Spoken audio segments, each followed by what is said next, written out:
Papasok ka talaga sa butas ng karayom para makapag-drive lang dito sa Japan. Mahigit 25 lapad yung babayaran mo para makapag-enroll sa driving school.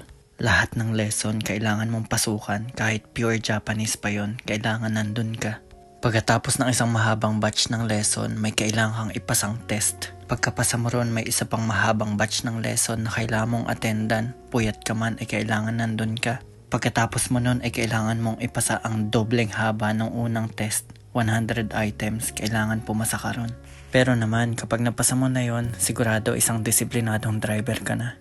Yang nasa unahan ko palang nagda-drive ng scooter ay yung misis ko. Magaling magmotor yan, mas magaling na nga yan sa akin. Pag may lisensya ka dito ng sasakyan, ay pwede ka mag-drive ng sasakyan at saka yung scooter na dinadrive ng misis ko. Pero yung mas mataas sa 50cc na mga motor ay hiwalay yung lisensya noon. Ibang process yun. Kaya pasalamatan natin yung mga kapamilya natin na nagda-drive para sa atin. Kasi hindi biro yung mga pinagdaanan nila. Bago ako pumasok ay gumawa na ako ng tonic drink natin. Super natural antibiotic, maganda sa gut. Kung gusto mong gumanda yung pakiramdam mo at mawala yung mga sakit-sakit mo sa katawan ay unahin mong ayusin yung gut mo. Kapag maayos yung gut natin, magiging maayos lahat ng function ng katawan natin at pati mga organs natin.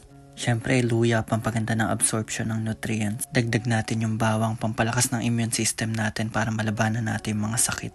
Ipantamis natin tong honey, bahala na kayo kung gaano kadami, depende sa panlasa nyo. Pero ang main purpose niyan ay para sa fermentation. Kapag naghahalo-halo yung ingredients niya at blend natin, magiging super antibiotic talaga siya. Marami nagsasabi na acidic ang lemon, pero ang totoo ay alkaline yan. Once na ma-metabolize ng katawan natin ng lemon ay super alkalizing yan sa katawan. At kapag puno ng alkaline yung katawan natin ay hindi magsusurvive ang mga cancer cells. Blend lang natin ingredients para mainom natin ng maayos. Huwag niyong iwan ng sobrang tagal. Patayin nyo at i-on, patayin at i-on. Iniwan ko siya ng mga more than 1 minute yata. Ayun, nag-overheat.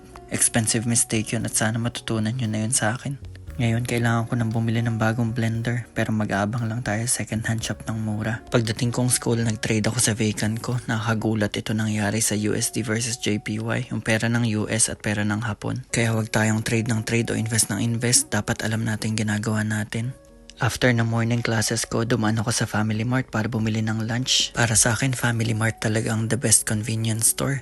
Anong favorite convenience store nyo? Comment nyo naman. Chicken wraps, onigiri, ganyan lang yung mga typical na lunch na gusto ko. Bukod sa masarap ay siksik talaga siya sa gulay. Halo-halo, lettuce, cabbage at marami pang iba. Dessert lang tayo ng chocolate sweet puffs. Panalong panalo. Medyo napagod ako kaya umpisa na natin tong lunch natin. Itadakimasu! Napakasarap nitong chicken wraps. Alam niyo sa atin yung parang fresh lumpia tapos may chicken sa loob.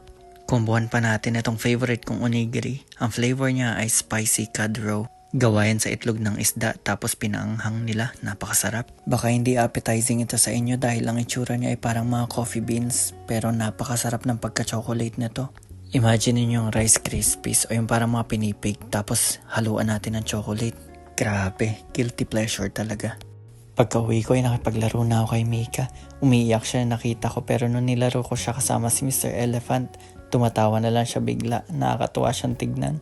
Kahit saan ko dalhin si Mr. Elephant ay sinusundan na ng ulo niya. Magandang activity to para sa 2 months old kasi nade-develop yung focus at attention niya.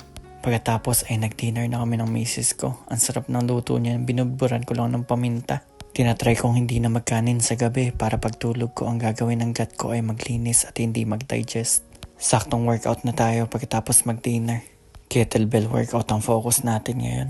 Dahil matagal ko itong hindi nagawa, medyo nabigatan na ako. Totoo talaga na kapag hindi mo nagagamit ay nawawala. Kaya ayan na rin yung lesson natin for today. Sabi nila, if you don't use it, you lose it. Totoo talaga yung kahit magaling ka sa isang bagay tapos tinigil mo na mahabang panahon, kakalawangin ka talaga. Kaya yung mga skill na nade-develop natin ay tuloy-tuloy lang natin. Kapag palagi natin ginagawa ang isang bagay ay magiging biyasa tayo dito. Yung tipong dating hirap na hirap ka sa isang bagay, tas after ng mahabang panahon, naggagawa mo na kahit di pinag-iisipan. Solid talagang muscle memory. Kaya natin to. Yun lang. Bye!